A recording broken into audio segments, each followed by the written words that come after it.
والصلاة والسلام على سید الانبیاء شمس الضحى بدر الدجى نور الہدى منبع الجود والعطا اما بعد اعوذ باللہ من الشیطان الرجیم بسم اللہ الرحمن الرحیم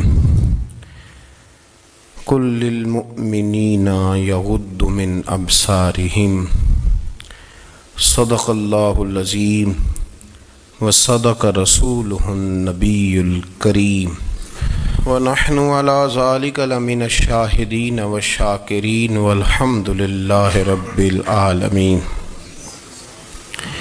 ان اللہ وملائکتہ یصلون علی النبی یا ایہا الذین آمنوا صلوا علیہ وسلموا تسلیما الصلاۃ والسلام علیک یا سیدی یا رسول اللہ وعلی آلک واصحابک یا سیدی یا حبیب اللہ۔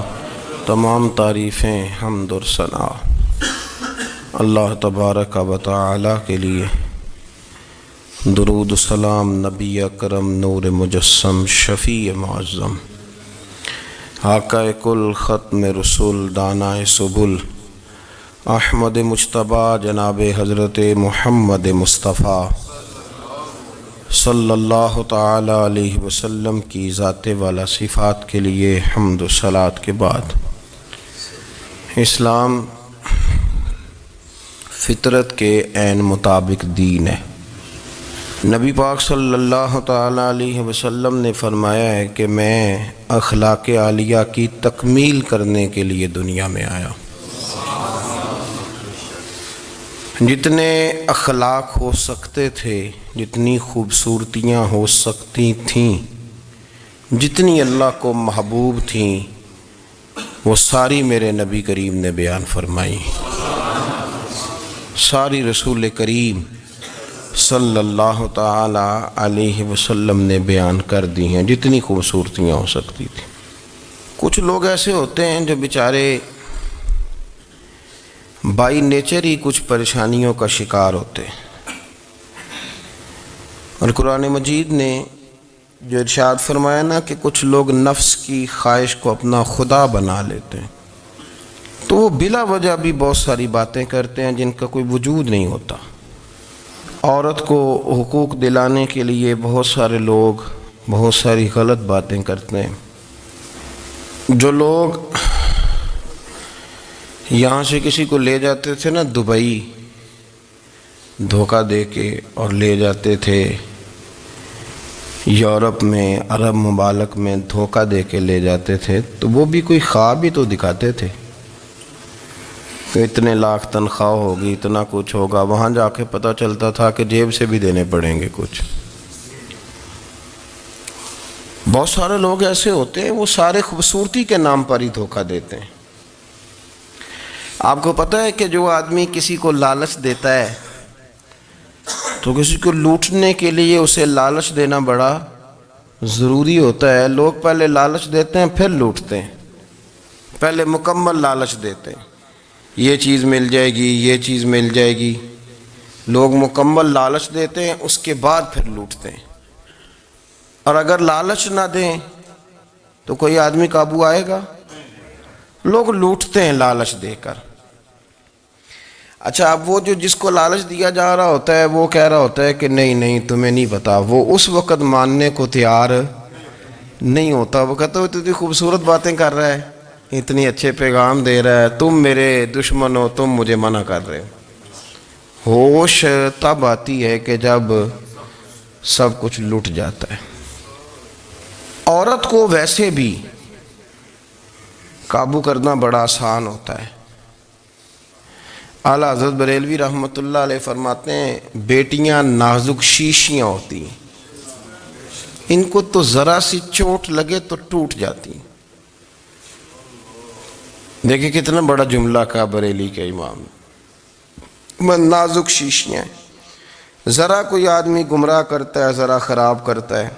اب دیکھیں نا، یہ جو بچیوں کو بچے مس گائیڈ کرتے ہیں، انہیں بڑے بڑے خواب دکھاتے ہیں، وہ بیچاری ماں باپ کو چھوڑ کے، بہن بھائی کو چھوڑ کے اس کے ساتھ شادی کرتی ہے، پھر جو اس کا بعد میں حشر ہوتا ہے، آپ ادلیاں نو سردار پین تکے تے شرما والیاں نو جھوٹے ڈولیاں دے، پھر وہ بیچاری ماں باپ رکھتے نہیں، وہ ظلم کرتا ہے تو کتنی بڑی تکلیف میں وہ بچی آ جاتی، نازک شیشی ہوتی ہے نا تو ٹوٹ جاتی۔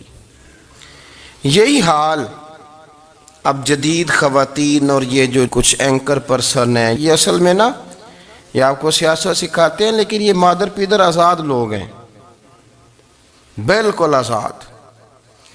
یہ تو علماء شور نہ کریں، بات نہ کریں، گفتگو نہ کریں، مشائخ بات نہ کریں، اور یہ جو کچھ سنجیدہ اور دینی طبقہ ہے یہ کوئی شور نہ کرے، یہ تو روڈوں پہ ننگے ہو کے آ جائیں معاذ اللہ۔ خوفناک نظریہ رکھتے ہیں یہ لوگ، عورت کو کہتے ہیں تیرے حقوق ہم تجھے لے کے دیں گے، مثلاً وہ کون سا حق ہے جو تم نے لے کے دینا ہے؟ میرے نبی کریم صلی اللہ علیہ وسلم اس کو بیٹی بھی بنایا ہے، اس کو بہن بھی بنایا ہے، اس کو ماں بھی بنایا ہے، اسے بیوی کا عالی شان رتبہ بھی عطا فرمایا ہے، اور چونکہ بیٹی کا بھی حق بڑا بیان کیا جاتا ہے، بہن کا بھی، ماں کا بھی، اور بیوی کے معاملے میں لوگ سمجھتے ہیں کہ زیادہ بات نہیں کرنی چاہیے، شاید مسئلہ خراب ہو جائے، حالانکہ نبی پاک صلی اللہ تعالیٰ علیہ وسلم نے بیوی کے بارے میں پتہ کیا فرمایا؟ فرمایا جب تم نکاح کر لیتے ہو تو اپنا ایمان محفوظ کر لیتے ہو۔ اب میں اس کی شرح نہیں کرتا، اب خود کر لیجئے گا کہ وہ ایک ایسی شخصیت ہوتی ہے کہ جس کی موجودگی میں آپ کا ایمان محفوظ ہے۔ اب میں نہیں سمجھتا کہ اس سے بڑی بات کوئی اور ہو سکتی ہے، جس کی موجودگی میں آپ کا ایمان، اور بھئی یہ حدیث پاک عرض کر رہا ہوں، نکاح جب کوئی کر لے تو اس نے اپنا ایمان مکمل کر لیا، اس کا معنی یہ ہوا کہ آپ کا ایمان محفوظ ہے اس کی موجودگی میں، تو اس سے زیادہ بھی، یعنی ایمان سب سے قیمتی چیز ہے نا، تو اس کے محفوظ ہونے کی وجہ حضور نے نکاح بیان کر دی۔ اب میرا خیال ہے بی بی اگر کوئی اس سے بڑا حقوق مانگے گی تو بیوقوفی کرے گی، اتنا بڑا درجہ نبی کریم نے اسے عطا کر دیا، اتنا بڑا مقام دے دیا کہ تو خامند کے ایمان کے محفوظ ہونے کا ذریعہ بن گئی ہے۔ عورت کو جو حقوق رسول کریم صلی اللہ تعالی علیہ وسلم نے عطا فرمائے، نبی پاک نے جو حقوق دیے، دیکھیں نا، حضرت عبداللہ ابن عمر رضی اللہ تعالیٰ عنہ کی اہلیہ بیمار تھی، تو جلدی جلدی سے وہ آئے، تو جب بہت جلدی ہو، سفر بڑا شدید تھا، تو آپ نے جلدی سے نماز ادا کی، جلدی سے چلے۔ آپ کے خادم کہنے لگے حضور خیریت ہے؟ فرمایا میری بیوی بیمار ہے۔ تو اس نے عرض کی حضور آپ کی اہلیہ بیمار ہے، تو آپ نے نماز بھی جلدی سے پڑھی، سفر بھی جلدی جلدی کیا، تو فرمانے لگے یہ وہ چیزیں ہیں جو ہمیں مدینے والے رسول نے سکھائی۔ آپ اس کیفیات کو سمجھیں کہ حضور صلی اللہ علیہ وسلم نے درس دیا۔ اور پھر ایک اور بہت بڑی بات، یہ فضیلت کسی اور کو نہیں دی، جو عورت کو حضور نے فضیلت دی، یہ فضیلت کسی اور کو نہیں دی۔ کبھی حضور نے فرمایا کہ تمہارا ابا تمہارے ساتھ بہت سخت رویہ کرے تو تم نے اس کو اس سختی پر داد دینی ہے؟ فرمایا چلو اگر وہ زیادتی بھی کرے تو تم نے اس کے ساتھ سلوک اچھا ہی کرنا ہے۔ لیکن آپ ایک بات کو سمجھے نا کہ بچے کے بارے میں، بیٹے کے بارے میں، بیٹی کے بارے میں فرمایا 10 سال کے ہو کے نماز نہ پڑھیں تو سختی کرو، تمہارا ڈنڈا بھی لٹکنا چاہیے۔ بہت ساری جگہوں پہ بہت سارے لوگوں کے لیے سختی کا حکم دیا، لیکن عورت کے لیے حضور نے جو جملے کہے، اصل میں ہم سمجھتے ہیں کہ یہ ایک بات ہے، مشہور ہو گئی ہے روایت حدیث، تو بس اس کے پس منظر پر اور جملوں کے حسن پر شاید معاذ اللہ غور کرنے کی ضرورت نہیں، ذرا اس لفظ کی تاثیر پر غور کریں۔ حضور نے فرمایا عورت ٹیڑھی پسلی سے پیدا کی گئی ہے، یہ ٹیڑھی ہے، اس کو سیدھا کرنے کی کوشش کرو گے تو ٹوٹ جائے گی، تو حضور پھر ہمارے لیے حکم کیا ہے؟ فرمایا جیسی ہے تم اسی کے ساتھ نبھا کرو۔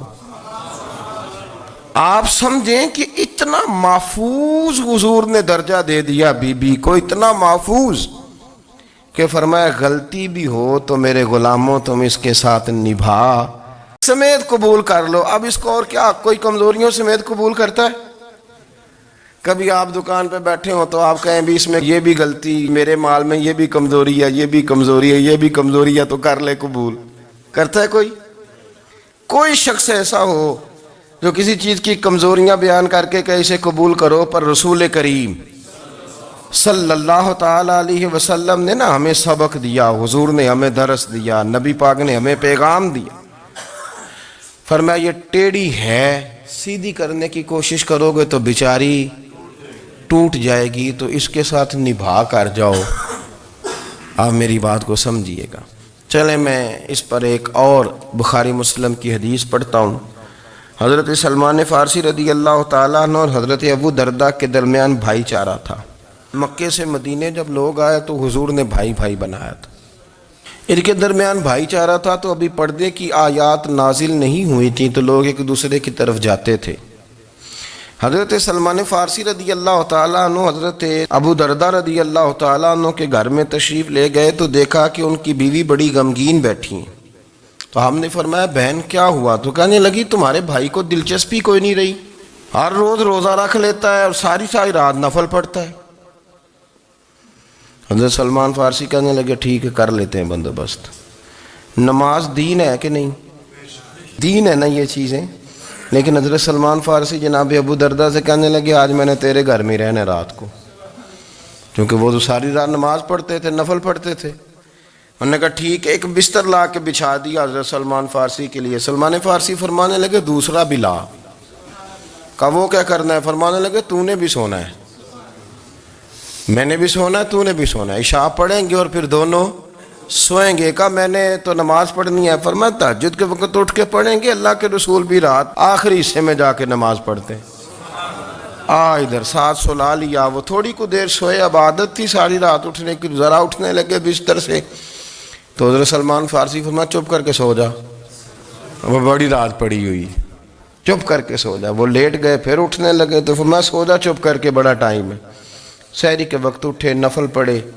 ان کا ارادہ تھا روزہ رکھنے کا تو فرمانے لگے کل رکھا تھا نا نفلی روزہ؟ جی رکھا تھا. پرسوں بھی رکھا تھا، ترسوں بھی رکھا تھا.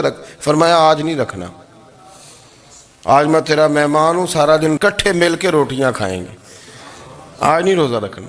سلا دیا. اب حضرت ابو دردہ رضی اللہ تعالیٰ عنہ کہہ تو کچھ نہ سکے، پر کہنے لگے سلمان تم پتہ ہے تم کیا کر رہے ہو؟ نہ تم نے مجھے رات اٹھ کے زیادہ نفل پڑھنے دیے، سویرے روزہ نہیں رکھنے دیا. تو حضرت سلمان فارسی کہنے لگے کوئی لمبی بات تو نہیں نا، چلتے ہیں نا ابھی فجر میں مسجد نبی میں تو نبی پاک کو بتاتے ہیں. سرکار دو عالم علیہ السلام کی خدمت میں تو اپنی بات کرنا، میں اپنی کروں گا، حضور نتیجے کا اعلان فرما دیں گے، بات طے ہو جائے گی. حاضر خدمت ہوئے، عرض کی یا رسول اللہ صلی اللہ تعالی علیہ وسلم یہ ساری رات نفل پڑھتے ہیں، ہر روز روزہ رکھتے ہیں، ان کی اہلیہ غمگین بیٹھی ہیں، حکم فرمائیں. تو نبی پاک صلی اللہ علیہ وسلم نے فرمایا پھر ہوا کیا؟ یا رسول اللہ میں نے رات سلایا ہے، سحری میں اٹھایا ہے، سویرے روزہ نہیں رکھنے دیا. نبی پاک نے فرمایا سلمان فارسی نے ٹھیک کیا، سلمان فارسی نے ٹھیک کیا. پھر حضور نے فرمایا، نبی کریم نے فرمایا ابو دردہ تیرے اوپر اگر اللہ کا حق ہے، اس کے رسول کا حق ہے، دین کا حق ہے، تو فرمایا تیری آنکھ کا بھی تیرے اوپر حق ہے، تیرے وجود کا بھی تیرے اوپر حق ہے. یہ حضور نے فرمایا تیرے بچوں کا بھی تیرے اوپر حق ہے، تیری بیوی کا بھی تیرے اوپر حق. اس حق کو بھی سمجھے. حقوق اللہ بھی ہیں پر تیری آنکھ کا بھی تیرے اوپر. کیا مانا کہ تیری آنکھ سونا چاہتی ہے تو اسے سلا بھی، تیرے وجود کا بھی تیرے اوپر حق ہے. تو تیرا وجود آرام کرنا چاہتا ہے تو اسے آرام بھی کرا. اور پھر وہاں نبی پاک صلی اللہ علیہ وسلم نے فرمایا میں تم سب سننا یہ لفظ حدیث کے، حضور نے اسی موقع پر فرمایا میں تم سب سے زیادہ اپنے رب کو جانتا ہوں اور میں تم سب سے بڑھ کر اپنے رب سے ڈرتا ہوں. حضور فرمانے لگے میں روزہ بھی رکھتا ہوں، افطار بھی کرتا ہوں، یعنی کبھی رکھتا ہوں اور کبھی نہیں رکھتا.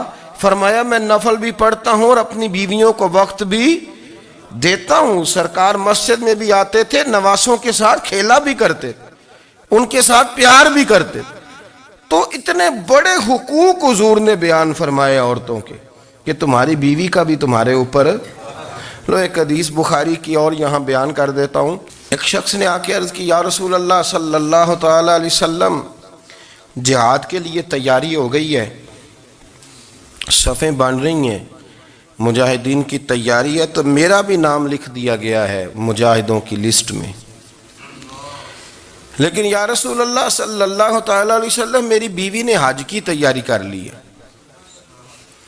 اور میرے دوستوں نے، صحابہ نے میرا نام مجاہدین کی لسٹ میں لکھ دیا، تو میرے لیے کیا حکم ہے؟ یہ بخاری مسلم ہے۔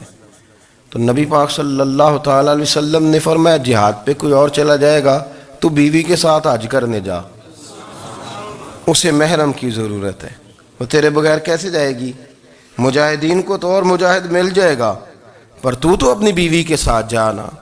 نبی پاک صلی اللہ علیہ وسلم نے مرد کو محافظ بنایا ہے، عورت کو مرد کا قیدی نہیں بنایا، بلکہ عورت کو حفاظت عطا کی اور مرد کو اس کا محافظ بنایا۔ اب بچیاں آزاد ہونا چاہتی ہیں، اور آزادی بھی وہ والی کہ جو بنیادی طور پر آزادی نہیں، فحاشی ہے۔ میں نے بہت پہلے کہا ہے کہ اسلام بیٹیوں کو قیمتی سمجھتا ہے۔ جس بندے کے پاس 20 تولے سونا ہو وہ چوک میں لے کے نہیں آتا، وہ قیمتی چیز ہے، اس نے چھپا کے رکھی ہوتی ہے۔ تو جو نبی پاک صلی اللہ علیہ وسلم کا کلمہ پڑھنے والے بیویاں، اسلام انہیں قیمتی سمجھتا ہے، کہتا ہے کہ تم قیمتی ہو، لہذا گھر کے اندر رہو، تم باہر نہ ہو۔ لیکن عورتیں ہیں کہ ان کو بلا وجہ لوگ خراب کر دیتے ہیں، اور بلا وجہ وہ اس مغالطے کا شکار ہو جاتی ہیں۔ اب آگے بڑھتے ہیں۔ قرآن مجید نے سورہ نور کی آیت نمبر 30 میں کہا کہ کل للمؤمنین یغضوا من ابصارہم، فرمایا کہ اے محبوب علیہ السلام، مومن مردوں سے کہہ دو کہ اپنی نظریں جھکا کے رکھیں، اپنی نظریں۔ اور اگلی آیت میں فرمایا وَقُلْ لِلْمُؤْمِنَاتِ يَغْضُضْنَ مِنْ أَبْصَارِهِنَّ، فرمایا کہ اے محبوب مومن عورتوں سے بھی کہہ دو کہ اپنی نظریں جھکا۔ مرد بھی اپنی نظر جھکا کے رکھے گا عورت کی طرف، لیکن یہ ساری پابندی صرف مرد پر نہیں، عورت بھی غیر محرم کا چہرہ نہیں دیکھے گی، اس پر بھی اسی طرح نظر جھکانے کا حکم ہے، جس طرح کہ وہ ہر دکاندار کو بھائی جان کہہ کے گفتگو کرنے کی اس کو بھی اجازت نہیں ہے، کہ وہ بھی وہ سمجھے کہ پابندی تو مرد نے کرنی تھی، میں نے تھوڑی کرنی تھی۔ وہ جس کے پاس جائے، جہاں بھی جائے، ڈاکٹر کے پاس جائے، باہر جائے، تو وہ جس طرح مرضی اس کا دل چاہے وہ بات چیت کرے، اس کی عورت کو بھی اجازت اسلام نہیں دیتا۔ بنیادی طور پہ اسلام شرم و حیا کا دین ہے، حیا کی بات کرتا ہے۔ حیا کی جب ہم تعریف کرتے ہیں تو حیا کی تعریف یہ ہے کہ کوئی کبھی چیز دیکھ کے نہ تو آپ کی طبیعت میں کراہت محسوس ہو، آپ کوئی غلط جملہ منہ سے نکالتے ہوئے ذرا جھجکیں، آپ کوئی غلط بات کرتے ہوئے تھوڑا بوجھ محسوس کریں۔ ہمارے ہاں تیزی سے فروغ پایا ہے بے حیائی نے، سنگیوں کی محفلیں، یاروں کی محفلیں، اس میں غلیظ گفتگو ہوتی ہے، الا ماشاء۔ ان دوستوں کو بڑی پاک صاف گفتگو کرنی چاہیے۔ دوستی کا رشتہ بڑا مقدس رشتہ ہے، جو یہاں ایک دوسرے سے پیار کریں گے جنت میں بھی اکٹھے داخل کیے جائیں گے۔ شرط یہ ہے کہ پیار اللہ رسول کی رضا کے لیے ہو، لیکن اس کے اندر اگر آپ کی گفتگو کچی ہو، کمزور ہو، فحاشی والی ہو، عریانی والی ہو، وہ ہمارے ہاں تو اب اس کو لوگ فیشن سمجھتے ہیں، اس کو مردانگی کی علامت سمجھتے ہیں کہ وہ جی ساری باتیں جی وہاں ہو گئیں، اور جس کا جو جی چاہا اس نے کہا۔ آپ جب حیا کے دائرے میں ہوتے ہیں تو آپ خود بھی سکون محسوس کرتے ہیں۔ دیکھیں نا، آپ کو نیند سکون سے کہاں آتی ہے؟ جہاں کمرہ بند ہو، چاروں جانب دیوار ہے، اوپر چھت ہے، خالی دروازہ بھی کھلا ہوا ہونا تو جب بندہ سکون لینا چاہتا ہے تو کہتا ہے یار ذرا دروازہ ذرا بند کر دو۔ وہ اچھی طرح اپنے آپ کو چھپا لیتا ہے نا حیا کے پردے میں، تو اللہ اسے سکون عطا کرتا ہے۔ اور جو اس سے بھی زیادہ ٹھنڈی نیند میں جانا چاہتا ہے وہ کہتا ہے لائٹ بھی بند کر دو۔ اب وہ مکمل طور پہ سمجھتا ہے کہ میں چاروں جانب سے چھپ گیا ہوں، اگر میں کھل کے بھی سو جاؤں گا تو میرا چونکہ پردہ قائم ہے تو مجھے کوئی دشواری نہیں ہوگی۔ آپ جب چھپ جاتے ہیں، جب آپ حیا کے اندر سمٹ جاتے ہیں، جب آپ چادر کے اندر آ جاتے ہیں، تو آپ بہت ساری جگہوں پہ آسانی محسوس کرتے ہیں۔ تو حیا تو آپ کو سکون دیتی ہے، حیا تو دل کو راحت دیتی ہے۔ میں بڑی ذمہ داری سے بات عرض کرتا ہوں، قرآن مجید نے نا ایک مقام پہ مذاق کو، ایک مزاح ہوتا ہے خوش طبی، وہ نہیں، مذاق اڑانا، قرآن پاک نے نا مذاق کو ایک جگہ پہ جاہلوں کا طریقہ بھی قرار دیا ہے۔ بنی اسرائیل کے لوگوں سے حضرت موسیٰ نے کہا کہ گائے ذبح کرو اور ایک ٹکڑا مقتول کو مارو، زندہ ہو کے خود بتا دے گا مجھے کس بندے نے قتل کیا۔ تو کہنے لگے آپ ہمارے ساتھ مذاق کر رہے ہیں۔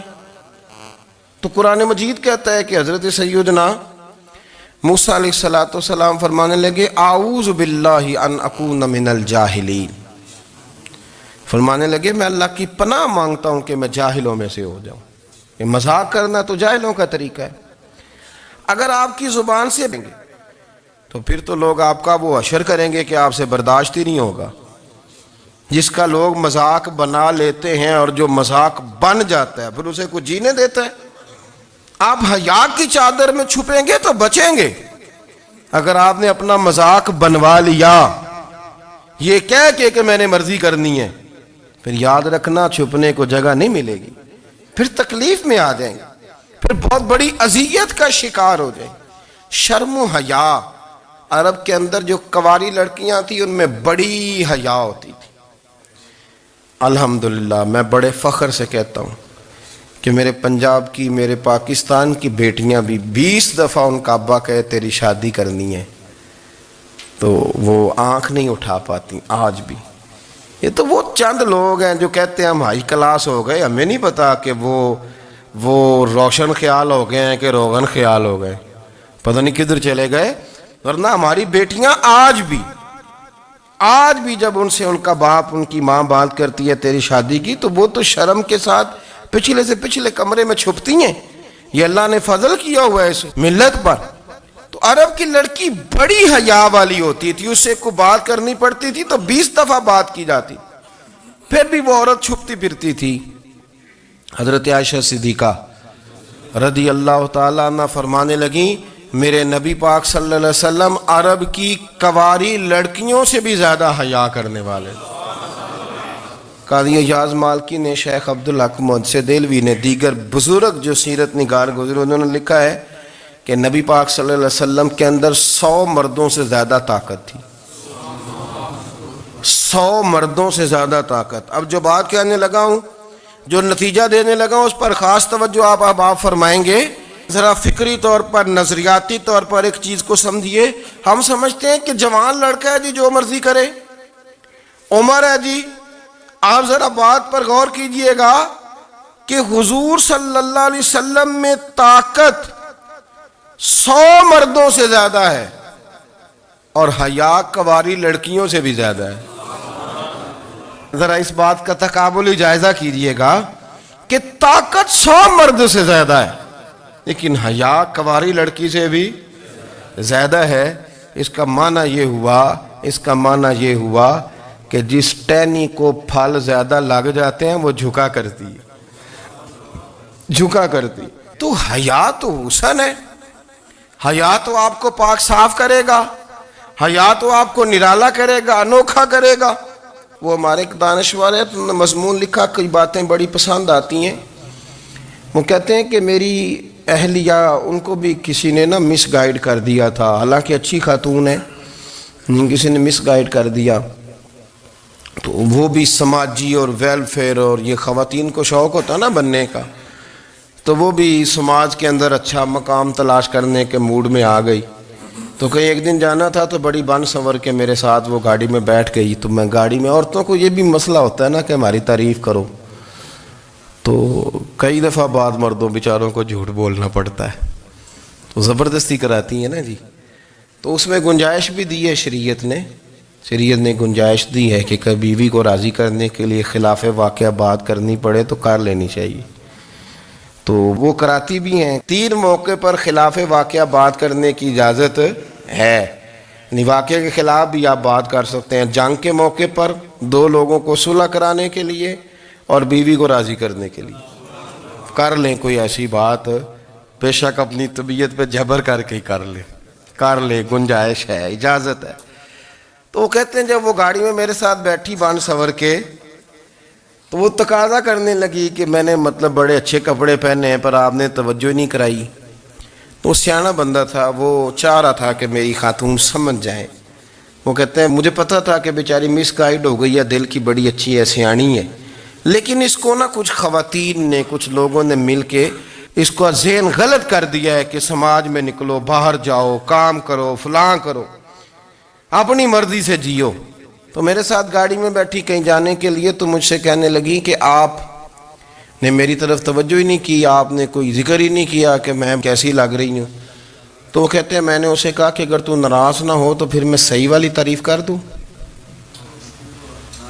تو اس نے کہا کہ آپ کر دیں۔ تو کہتے ہیں میں نے درد سے اور خلوص سے اپنی بیوی سے کہا، خلوص کے ساتھ میں نے کہا میں تو روز گھر ہوتا ہوں، روز شام کو گھر ہوتا ہوں، اگر تو میرے لیے تیار ہوتی تو میں تیری تعریف کرتا، لیکن آج تو باہر جانے کے لیے تیار ہوئی، تو پھر ان سے تعریف کی امید رکھ جن کے لیے تو نے تیاری کی ہے۔ میرے لیے تیاری کرتی تو میں تو ہر شام تیرے پاس ہوتا ہوں۔ کہتے وہ میرے لفظوں میں درد تھا تو وہ بھی رو پڑی اور کہنے لگی آپ گاڑی روک دیں، مجھے باہر جا کے کسی کو راضی نہیں کرنا، میں نے اسے راضی کرنا ہے جس کو رب کریم نے میرا شوہر بنایا ہے اور میرے لیے منتخب کیا ہے میرے ماں باپ کو، میں واپس لوٹتی ہوں۔ یہ ایک پہلو ہے سو لگتا ہوا، اس کو سمجھا جائے۔ رسول کریم صلی اللہ علیہ وسلم عرب کی کواری لڑکیوں سے زیادہ حیا والے تھے، کواری لڑکیوں سے زیادہ حضور حیا فرمایا کرتے تھے۔ جب خانہ کعبہ کی مکہ شریف میں تعمیر ہو رہی تھی نا، اہل عرب اس کو تعمیر کر رہے تھے، تو نبی پاک صلی اللہ علیہ وسلم اپنے چچا حضرت عباس کے ساتھ خانہ کعبہ کی تعریف میں مصروف تھے۔ تو عرب کے لوگ چونکہ لمبا کرتا پہنتے تھے پیروں تک، تو نیچے اگر کسی وقت کوئی چیز نہیں بھی ہوتی تھی تو کسی کو وہ نظر نہیں آتی تھی، چونکہ پردہ رہتا تھا، ایک لمبا کرتا پہنا ہوا ہوتا تھا۔ تو جب بچے، سرکار کی عمر مبارک بھی ابھی تھوڑی تھی، تو اس طرح بچے جب نکلتے تو وہ کئی دفعہ اپنی تہمد اتار دیتے نیچے سے، اور کوئی مزدوری کرنے لگتے تو 3-4 طے کر کے نا تہمد کی کندھے پہ رکھ لیتے، جس طرح کبھی دیہاتوں میں لوگ کپڑا سر پہ رکھتے تھے کہ اوپر اگر کوئی وزنی چیز رکھیں گے تو وہ تکلیف نہیں دے گی۔ نبی پاک صلی اللہ علیہ وسلم بھی سب لوگوں کے ساتھ خانہ کعبہ کی تعمیر میں شامل تھے۔ تو حضرت عباس رضی اللہ تعالیٰ عنہ نے کہا حضور سے، ابھی اعلان نبوت بھی نہیں فرمایا تھا، بھتیجے آپ بھی تہمد اتاریے، یہ صحیح مسلم میں حدیث موجود، اور اس کو کندھے پہ رکھ لیجیے، آپ اینٹیں اٹھا کے لا رہے ہیں تو ذرا آپ کو تکلیف نہیں ہوگی۔ تو سرکار دو عالم صلی اللہ علیہ وسلم سے یہ بات کہی اور پھر جلدی سے حضور کی تہمد کو نکال کے نا، حالانکہ لمبا کرتا پہنا ہوا ہے، تو وہ جیسے ہی ان کے کندھے پہ رکھا اینٹیں رکھنے کے لیے، تو سرکار تو زمین پہ گر گئے، بے ہوش ہو گئے، آنکھیں آسمان کی طرف، اور پھر حضور پکار رہے ہیں آزاری آزاری آزاری، میرا تہمد دے دو، میرا تہمد دے دو۔ کبھی کوئی شخص اس وجہ سے بھی بے ہوش ہوا ہے کہ میرے وجود سے کپڑا اتر گیا ہے؟ حالانکہ سرکار پر وہ بے ہوشی بھی نبی پاک کا وہ جو غلبہ ہے نا شرم و حیا کا، اس کی وجہ سے ہوئی، ورنہ تو حضور فرماتے ہیں کہ میری آنکھیں سو جاتی ہیں، دل تو میرا اس عالم میں بھی جاگتا رہتا ہے۔ تو سرکار زمین پہ تشریف لے آئے، آنکھیں میرا تہمد دے دو، میرا تہمد دے دو، تو جلدی سے انہوں نے تہمد دیا تو حضور نے باندھ لیا۔ پھر طبیعت مبارک میں تسلی ہوئی، یعنی ہم اس رسول کے غلام ہیں کہ جن کے تو وجود سے کپڑا اتر جائے تو حضور برداشت نہیں کرتے، قبول نہیں فرماتے، تکلیف شروع ہو جاتی۔ لیکن یہاں نوجوان ہیں اور بڑا قد کاٹ ہے اور بڑے بڑے سمجھدار لوگ ہیں، گرمی آتی ہیں تو شارٹ کپڑے پہن کے گھومتے ہیں، ان کو خیال نہیں کہ یہ وہ والا لباس ہے جو باہر تو کیا گھر میں اماں کے سامنے نہیں پہننا چاہیے، بہنوں اور بیٹیوں کے سامنے نہیں پہننا چاہیے۔ آپ کی گفتگو میں شرم و حیا ہو، آپ کے لب و لہجے کے اندر حسن ہو۔ آپ کو پتہ ہے نبی پاک صلی اللہ علیہ وسلم نے فرمایا میری امت میں سب سے زیادہ حیا کرنے والے عثمان غنی ہیں۔ عثمان غنی سب سے زیادہ حیا کرنے والے، آپ فرمایا کرتے تھے جب سے حضور کا چہرہ دیکھا ہے میں نے کبھی اپنی شرمگاہ بھی نہیں دیکھی، میں نے آنکھوں کا وضو نہیں توڑا، اور جب سے حضور کے دست مبارک میں نے بیعت کے لیے سیدھا ہاتھ بڑھایا تو پھر سیدھا ہاتھ میں نے کبھی گندگی کو نہیں لگایا۔ حیات، آپ باتھ روم کے اندر بھی غسل فرماتے تھے تو کپڑوں سمیت کرتے تھے۔ کسی نے کہا حضرت جی واش روم کے اندر کیوں نہیں کپڑے اتارتے؟ آپ فرمانے لگے باہر بندوں سے حیا کرتا ہوں، اندر جاتا ہوں تو رب سے حیا آنی شروع ہو جاتی، وہ تو دیکھ رہا ہے نا۔ تو میں جو بات آپ کی خدمت میں عرض کرنا چاہتا ہوں اس کو آپ سمجھیے گا میرے عزیز، کہ شرم والا مزاج، گفتگو بھی شرم والی، آنکھیں بھی شرم والی، لباس بھی شرم والا، دوستی یاری بھی شرم والی، بہت ساری ایسی باتیں۔ دیکھیں نا آپ ذرا، میں نے کہا کہ باتوں کو سن کے گزر نہ جایا کریں، اس کی گہرائی پر غور کریں۔ حضور علم کا سمندر ہے، سرکار سے زیادہ علم دنیا میں کسی کے پاس موجود نہیں ہے، اور صحابہ کو موقع ملا ہوا ہے اس سمندر سے فیض لینے کا، لیکن ان کی حالت یہ ہے کہ حضرت علی المرتضیٰ فرماتے ہیں 14 دن گزر جاتے، حضور سے کوئی سوال پوچھنا ہوتا تھا پر میں شرم کے مارے نہیں پوچھ پاتا تھا۔ 14 دن بخاری شریف میں موجود ہے۔ ایک دن نبی پاک صلی اللہ علیہ وسلم نے پوچھا صحابہ سے کہ وہ کون سا درخت ہے جس کے پتے نہیں گرتے، اور وہ درخت اس طرح ہے جس طرح مومن ہوتا ہے، وہ درخت میرے مومن کی طرح بتاؤ۔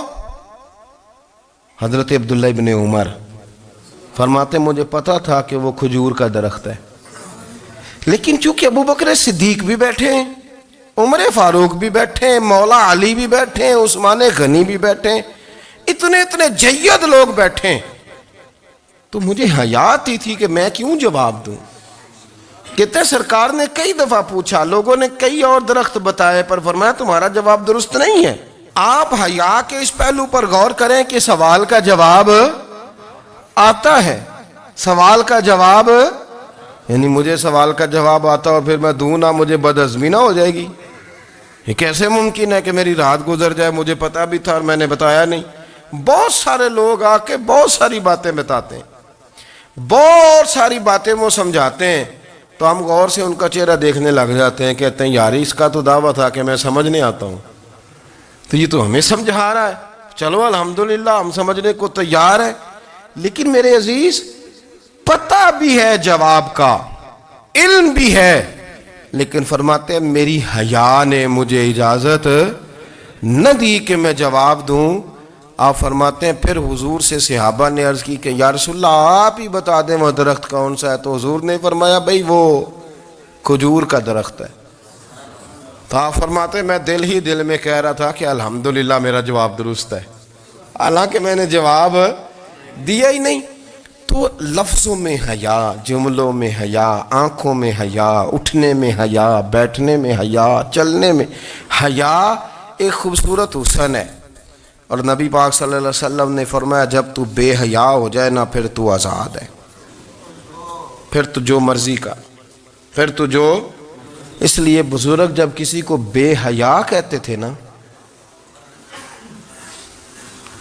اللہ اکبر، اور جب کسی کو کہتے تھے نا یہ بے حیا ہے تو لوگ سمجھتے تھے کہ کوئی ہلکی سی بات کر دی ہے، لیکن ان کا معنی یہ ہوتا تھا کہ بس بھائی اب اس کے ساتھ کوئی کلام کرنے کی ضرورت ہے، اس کو اب اصلاح کی ضرورت نہیں، یہ بے حیا ہے۔ کیا معنی؟ کہ اب یہ جو اس کے دل میں آئے گا وہ کرے گا، جو اس کی طبیعت چاہے گی وہ کرے گا، اب یہ کسی پہلو بھی قابو آنے کو تیار ہے، بے حیا ہو گیا۔ بے حیائی بہت بڑا عیب ہے، اور جو لوگ کہتے ہیں کہ ہمیں بالکل آزادی ہونی چاہیے، ہمارا اپنا جسم ہے تو ہماری اپنی مرضی چلے گی۔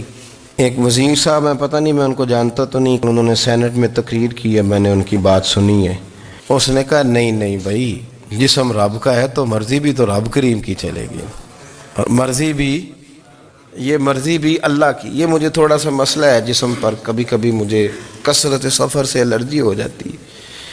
میرے ساتھ لوگ نا دل سے پیار کرتے ہیں، شاید ہی کوئی اچھا ڈاکٹر ہو جس تک میرے سنگی مجھے لے کے نہ گئے ہوں، پر جسم اللہ کا ہے نا، مرضی بھی، جب وہ چاہے گا صحت دے گا۔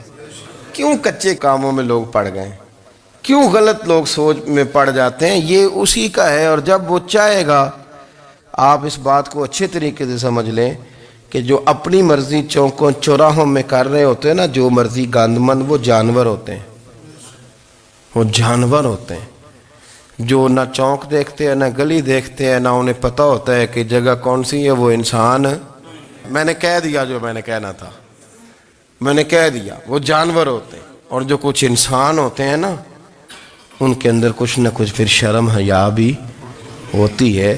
وہ چوکوں چوراہوں میں وہ حرکتیں اور وہ کام نہیں کرتے جو جانور کرتے ہیں۔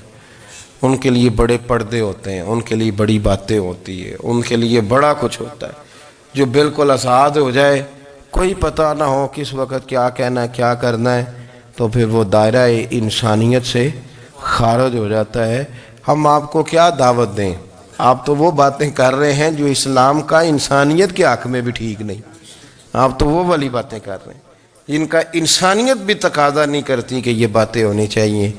لیکن ایک بات، میں تو جذباتی نہیں ہوتا، میں بڑے غور سے چیزوں کو دیکھتا ہوں، سنتا ہوں، اور نہ میں ان موسمی مینڈکوں کی، وہ مجھے عاتق صاحب کہنے لگے جی بڑے بڑے مولوی ایک بندے کے ساتھ بیٹھے ہوئے ہوتے تھے اور وہ روزے میں بڑے بڑے درس دیتا تھا، تو وہ بھی فلانی فلانی حرکتیں کر رہا ہے۔ تو میں نے کہا ہم نے تو پرانا کہا تھا کہ موسمی مینڈک ہے، تو پرانے کہہ رہے ہیں کہ اداکار ہے، تو وہ جہاں کاسٹ کریں گے وہاں وہ اداکاری کرے گا۔ آپ کسی مذہبی جگہ کر لیں تو وہاں کر لے گا، کہیں اور جگہ کریں گے تو ہم تو پرانا کہہ رہے ہیں۔